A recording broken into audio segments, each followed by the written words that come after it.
So the big question is this: how do small businesses like yours, who feel like you're doing all the right things and going to all the right events, reach the federal buyer in a way that helps you win more contracts?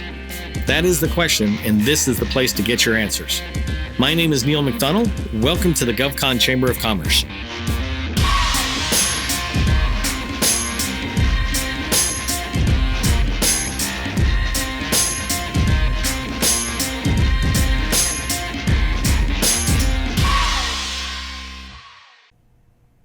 Hi, Neil McDonnell here.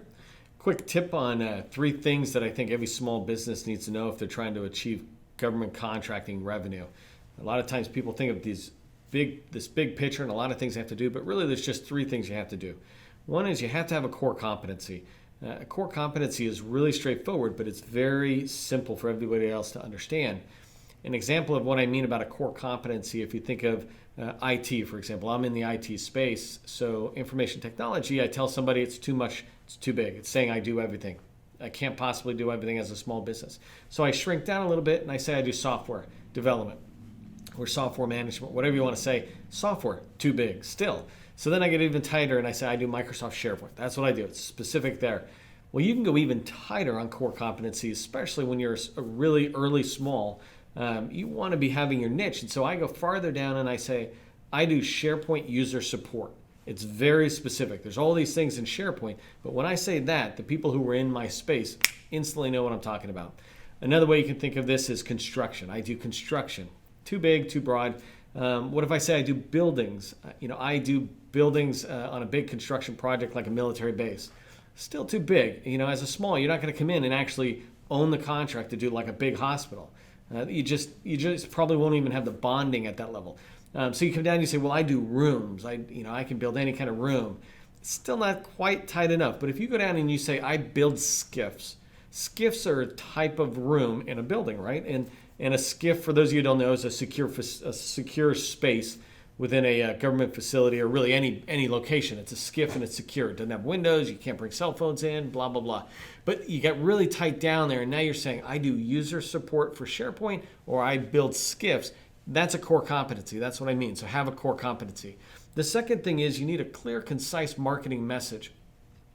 And this is really basic. One of the things I talk about to other small businesses and give them advice on how to sell their message is a capability statement should be 1 page, not 2, not 3, 4, 5, 1 page. And when I say 1 page, I mean the front of that page.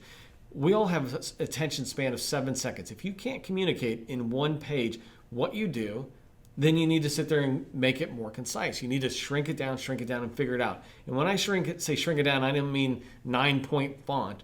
I mean get rid of the fluff and drive right to what they're looking for. That clear message needs to be so easy for people to understand. Similar to I do SharePoint user support or I build skiffs. You have a picture of a skiff on there and people get it again really fast. And the reason you want that is when you're talking to anybody, you just need a marketing message, capability statement, your DSBS profile, your LinkedIn profile, whatever. It needs to be so quick to grab my attention that then I want to learn more. And the problem a lot of us have is we try to give you the more in the capability statement. You don't need to. You just need to get my attention. And then the next steps are all about learning more and more. So you want to have a core competency. You want to sit there and have a clear and concise marketing message. And the third thing that I recommend is you want to have teaming partners. And when I say teaming partners, I don't mean these accidental ones. I mean, if you're under $10 million, you should be trying to grow your business primarily, and when I say 10 million, I mean IT services, that type of work, service-based. You need to grow your company primarily through subcontracting. A lot of us rush to get to the prime state. I want to prime, but I don't have a clue why people want to do that. You don't get more money. You get the same amount of revenue. If you make $100,000 and it's 20% margin on that, then you're making $20,000 profit. Whether you're a sub or a prime, you still make that profit margin, right? But the reason it's so great to have the teaming partners is they can do all the busy work. the administration of the contract, the compliance issues, all that kind of stuff, you still are building your past performance. And now with the federal government allowing subcontractors to register past performance within CPARs, you will have that and you will gain the past performance. Even if they couldn't do that, though, you could still say, I wasn't the prime, but I have the past performance to do this, and you could keep winning work.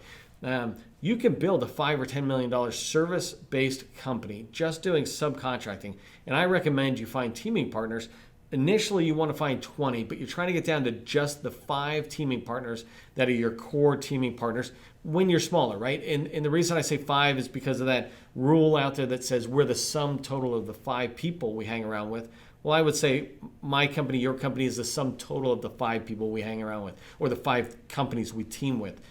So go take a look at DSBS or FPDS, find some good teaming partners, do exactly what you do, go in there and tell them your core competency in a clear, concise marketing message way, and you'll start making more money. Remember, you're only one contract away. Go make it happen.